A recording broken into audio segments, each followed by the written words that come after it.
पवन digital recording studio Bakhtiyarpur Patna. प्रेम से बोलना मैया भगवती की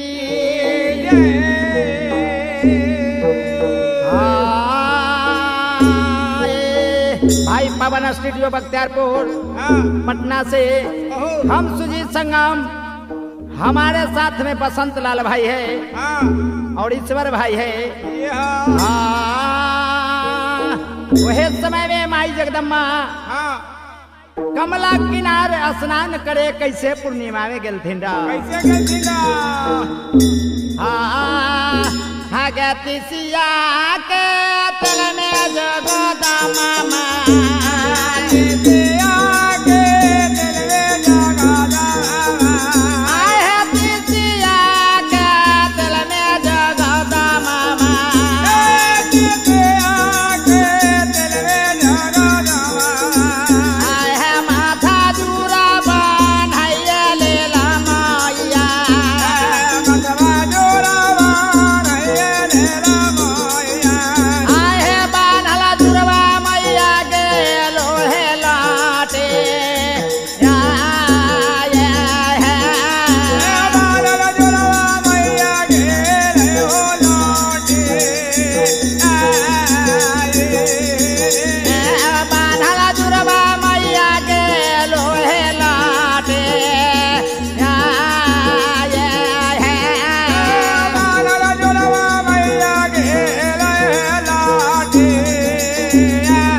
माथा बना लेला।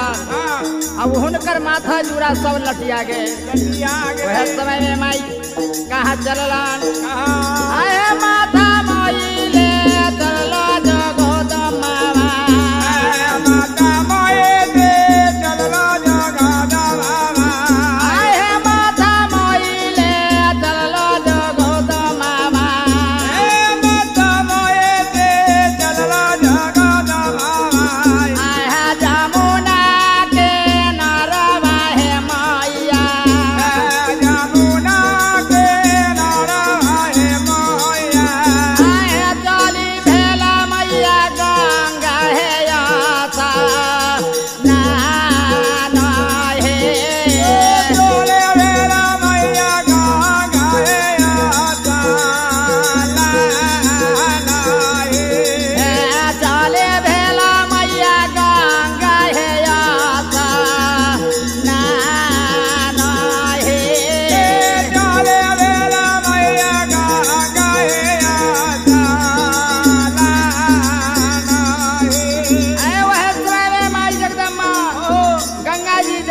तैयारी कर देना।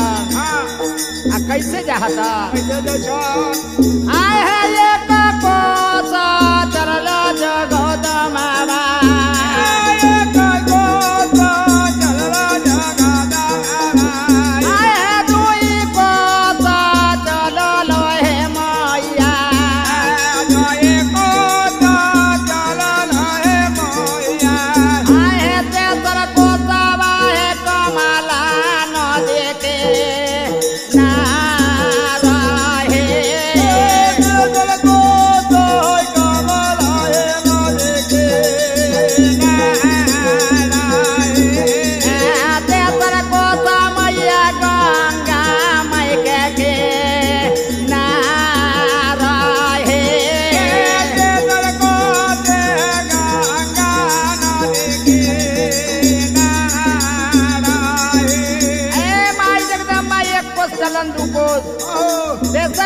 में जब कमला माई नदी किनार पहुँचैया वह समय में माई जगदम्मा की कराता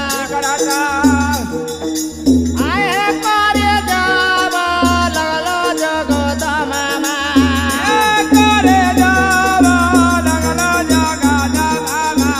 आए है पुलिया यो जमन माहे मैया पुलिया यो जमन माहे मैया करे लगलो ना गंगा है आसा ना